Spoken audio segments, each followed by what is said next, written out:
Hola hermanos, el día de hoy, 16 de agosto del 2021, el lunes de la 20ª semana del tiempo ordinario.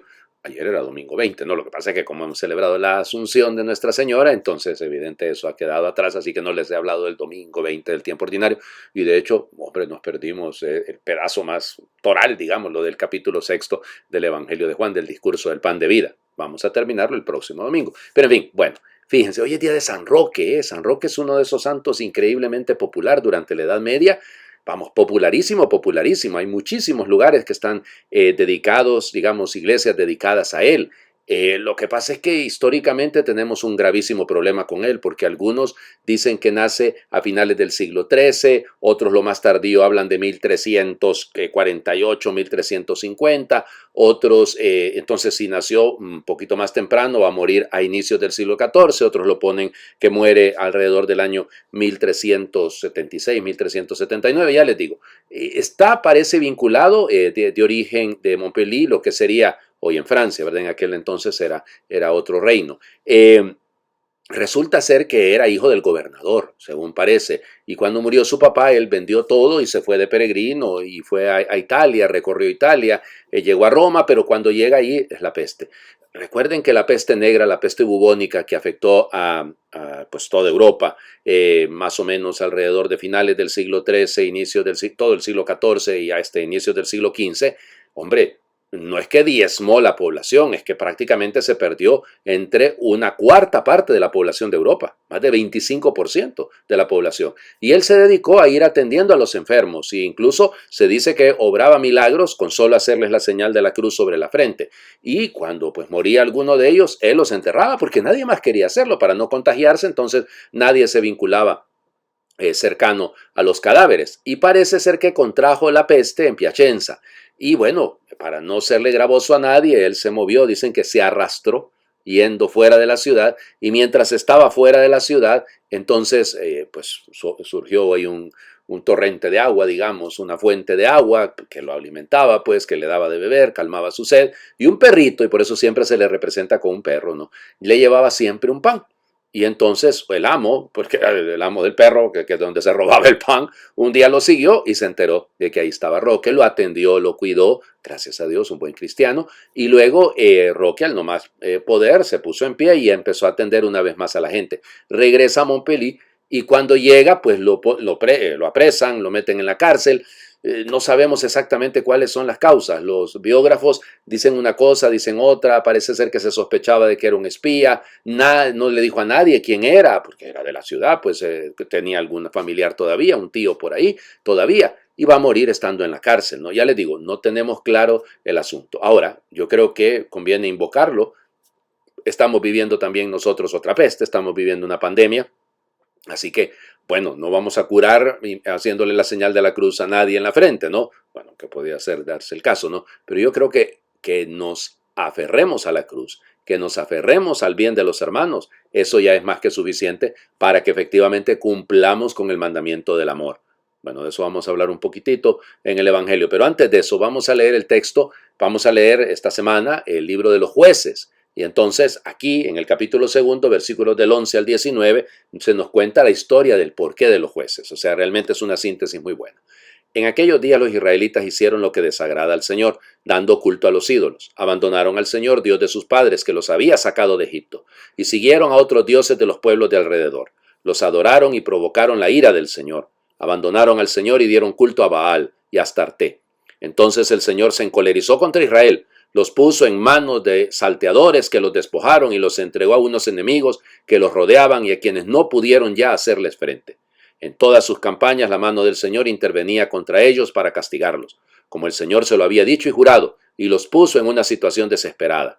Entonces el Señor instituyó jueces que salvaron a los israelitas de quienes los saqueaban, pero ellos tampoco escucharon a los jueces, se prostituyeron, dando culto y adorando a otros dioses, se desviaron muy pronto de la conducta de sus padres que habían cumplido los mandamientos del Señor y no los imitaron.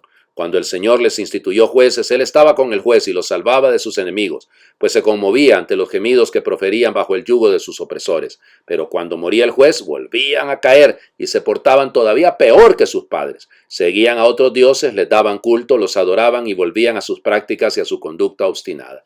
Palabra de Dios. Te alabamos, Señor. Cuando leemos este texto, no ese ir y venir de Israel, gimen, Dios los auxilia y una vez más se olvidan de Dios. Y otra vez los auxilia Dios y es ese juego, ¿no? Esa inconstancia, si lo quieren, que nos pasa muchas veces también a nosotros. Seamos realistas. Muchas veces hacemos el buen propósito después de una buena confesión, después de un buen momento de un retiro, de una gracia, de haber leído un libro, de haber meditado, qué sé yo, tantas cosas, ¿no? Que nos pueden ocurrir, de haber visto el ejemplo de alguien y de repente cambiamos otra vez. Y vuelve otra vez el Señor a ayudarnos, vuelve el Señor a auxiliarnos como buen Padre. Hombre, tendríamos que decidirnos definitivamente por el Señor, ¿no? O sea, no estar esperando estas acciones, Él nos acompañará siempre, ¿no? Pero estas acciones extraordinarias que lo único que hacen es negar nuestra continuidad y nuestra historia, porque es rechazar la voluntad de Dios. Claro, se prostituyeron. ¡Qué barbaridad, Padre! ¿Qué es eso? Es que fíjense que la palabra hebrea prostitución se dice idolatría. Y entonces caer en ídolos, hoy en día hay tantos, ¿no? Los ídolos de la música, los ídolos del fútbol. ¿Cuánto se ha hablado, Dios mío, de la salida de Messi del Barcelona, por ejemplo? ¡Ay, cuánto sufrimiento! Y bueno, y hay algunas personas que ya dejaron de seguir al equipo porque ya no está Messi. Ahí está, esos son ídolos, ¿no? Son de barro. El ídolo del poder. Ay, aquí en mi país, Dios mío, le rinden una pleitesía horrible, y en casi toda América Latina, ¿no? El ídolo del dinero, el tener, el narcotráfico, como el dinero fácil, ¿no? Son ídolos modernos, son ídolos. Y entonces nos prostituimos cada vez que buscamos esos ídolos, cada vez que dejamos de seguir al Señor. Y claro, es que el culto de Baal y sobre todo el de Astarte era atractivo. Este Dios que nos manda a cumplir mandamientos, que tenemos que ser fieles, que tenemos que vivir y esto y aquello. No, hombre, la tal Astarte hasta prostitución sagrada tenía. ¿Qué es preferible? ¿La vida eterna o una vida que terminará siendo condenación eterna? Vamos al Evangelio, porque ahí están los mandamientos una vez más. Este es un texto, un paralelo de Mateo, que está en Marcos y en Lucas. En los otros evangelios, en Marcos y en Lucas, hay, como les diría, una explicación, en Lucas, hay una explicación todavía un poquito mejor. Mateo, capítulo 19, versículos del 16 al 22. En aquel tiempo se acercó a Jesús un joven y le preguntó: Maestro, ¿qué cosas buenas tengo que hacer para conseguir la vida eterna? Le respondió Jesús: ¿por qué me preguntas a mí acerca de lo bueno? Uno solo es el bueno, Dios. Pero si quieres entrar en la vida, cumple los mandamientos. Él replicó: ¿cuáles? Jesús le dijo: no matarás, no cometerás adulterio, no robarás, no levantarás falso testimonio, honra a tu padre y a tu madre, ama a tu prójimo como a ti mismo. Le dijo entonces el joven: todo eso lo he cumplido desde mi niñez. ¿Qué más me falta? Jesús le dijo: si quieres ser perfecto, ve a vender todo lo que tienes. Dales el dinero a los pobres y tendrás un tesoro en el cielo. Luego ven y sígueme. Al oír estas palabras, el joven se fue entristecido, porque era muy rico. Palabra del Señor. Gloria a ti, Señor Jesús. Ya en el Evangelio de Lucas se acuerdan que lo miró con ternura el Señor Jesús, o sea, se conmovió frente a esto. Y aquí en Mateo se habla de un joven. En Lucas solo se dice que era alguien que se le acercó, ¿no? Hay detalles aquí que varían. ¿Qué podemos decir de este Evangelio realmente? Dos cosas. El cumplimiento no es suficiente, porque cumplo y miento, me mandan y miento. Y muchas veces nos ocurre eso, ¿no? Somos muy cumplidores, pero no somos seguidores. O sea, no somos realmente discípulos. Miren, eso nos pasa en distintas situaciones, ¿no?, de la vida. Preferimos, en lugar de involucrarnos, en lugar de ser como San Roque, pensando en los enfermos y ver cómo les ayudamos, mandemos un dinerito. Ahí hagamos una colectita y enviamos ese dinero, y ya con eso nos desentendemos y contribuimos, hemos contribuido. No, o sea, miren, hay que ir más lejos, ¿no? O sea, el Señor Jesús pide que haya un desprendimiento, que haya un antes y un después en mi vida, que no pueda seguir confiando yo en las cosas materiales y en los medios que los vuelvo fines. No, es ese camino de conversión al que se nos llama. No él escuchó al joven, el joven solo escuchó: vende lo que tienes. Se sintió desposeído, se sintió, como les diría, inseguro, se sintió que ya no podía más, pero no escuchó: sígueme a mí, vente conmigo, está diciendo el Señor. Ahí es donde entra el problema, se nos olvida rápido. También nosotros tenemos memoria corta y se nos olvida que nosotros somos fundamentalmente discípulos misioneros. Eso es lo nuestro, ese es nuestro camino, y por eso una vez más hay que renovarlo. Dejemos de estar pensando en solo cumplir y aprendamos a vivir como discípulos. El que vive como discípulo cumple, pero no una cosa sobre la otra, no una cosa que antecede a la otra por el mero afán de quedar bien, de aparentar algo. No, es la vida la que está en juego. Les invito a hacer oración.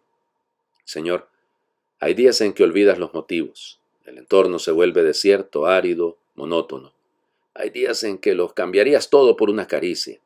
Días en que calla la voz interior, cuando ni hacer el bien parece tener sentido, cuando el mundo resulta una causa perdida y el Evangelio es un idioma incomprensible. Días en que no te sientes hermano, ni amigo, ni hijo. Días de escepticismo, en que el samaritano decide pasar de largo. Zaqueo no sube al árbol y solo sobrevive el joven rico. Días en que vencen los fantasmas interiores. Pero no des demasiada cancha al drama. Mira tu vida con desnudez benévola.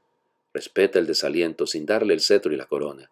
Y rescata la memoria de las causas, de la presencia, de la ilusión. El samaritano sigue en marcha. Él también tiene días grises. Zaqueo espera un encuentro. El joven rico aún piensa en el camino que no eligió. Y en lo profundo, más allá de fantasmas y demonios, late Dios. Amén. El Señor esté con ustedes.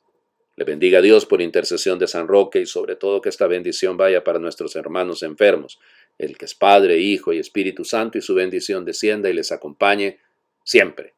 Un feliz lunes para todos.